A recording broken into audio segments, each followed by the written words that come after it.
ఓం శ్రీ శ్రీ శ్రీ భగవాన్ స్వామి శ్రీ ఆచార్య ప్రబోధనంద ఏగేశ్వర్ల స్వామి దివ్య పాద పద్మములకు నా నమస్కారములు. మా పేరు రత్నమ్మ, మాది దుత్తులూరు కమిటీ.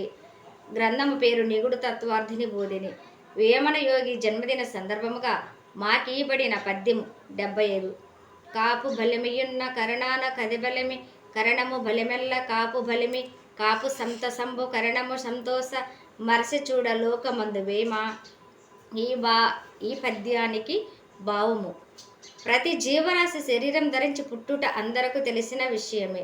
జ్ఞానరీత్య విశదముగా తెలుసుకొనిన జీవుడొక్కడే శరీరం ధరించి పుట్టుచున్నాడని యోచించిన జీవుడొక్కడే కాక వానితో పాటు మరి ఒకడు కూడా అదే శరీరం ధరించి పుట్టుచున్నాడు. దీని ప్రకారము ఒకే శరీరములు ఇద్దరు జన్మిస్తున్నారనే తెలియచున్నది. పుట్టినప్పటి నుండి మరణించే వరకు శరీరములు ఇద్దరున్నారన్నమాట. వారిలో ఒకడు జీవాత్మ, రెండోవాడు ఆత్మ. జీవాత్మ ఆత్మ ఆధారముతోనే జీవిత కాలమును గడుపుచున్నది. బ్రతకడానికి కావలసిన ఆధారమంతయు ఆత్మ ద్వారానే జీవాత్మకు లభ్యమగుచున్నది. జీవిత కాలంలో శరీరం మొత్తము కదిలించుటకు, అన్ని అవయములకు శక్తినిచ్చుటకు, తద్వారా జీవుడు కాలం గడుపుటకు ఆత్మే ఆధారమై ఉన్నది. జీవుడు శరీరములో ఉండాలంటే ఆత్మ శరీరములో ఉండవలసింది. జీవుడు లేని శరీరంలో ఆత్మ ఉండుటకు వీలు లేదు. జీవాత్మ లేని చోట ఆత్మ ఉండలేదు కనుక ఆత్మకు జీవాత్మ ఆధారమై ఉన్నదని చెప్పవచ్చును. ఇలా ఒక ఆత్మ మీద మరి ఒక ఆత్మ ఆధారపడి ఉండుట వలన వీటి సంబంధం అవినావ సంబంధం అని చెప్పవచ్చును.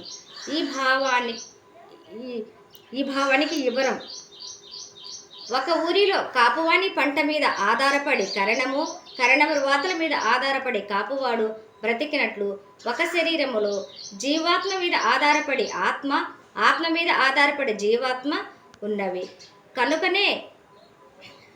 కావుననే పై పద్యములో కాపు బలిమియున్న కరణాన కది బలిమి కరణము బలిమెల్ల కాపు బలిమని ఏమని అన్నాడు.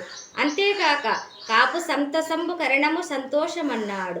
జీవాత్మ జ్ఞానం తెలిసి మోక్షం పొందితే దానికి జంటగా ఉన్న ఆత్మ కూడా ఆధారం లేక పుట్టకుండా పోవును. కావున జీవాత్మ కలిగితే ఆత్మ కూడా మంచిదే. కావున కాపు సంతసంబు కరణము సంతోష మరచి చూడ అన్నారు. పద్యములో వేమన జీవాత్మను, కాపుగా ఆత్మను, కరణముగా సంతోషమును ముక్తిగా వర్ణించి చెప్పాడని తెలియవలెను. ఓం శ్రీ గురవే నమః.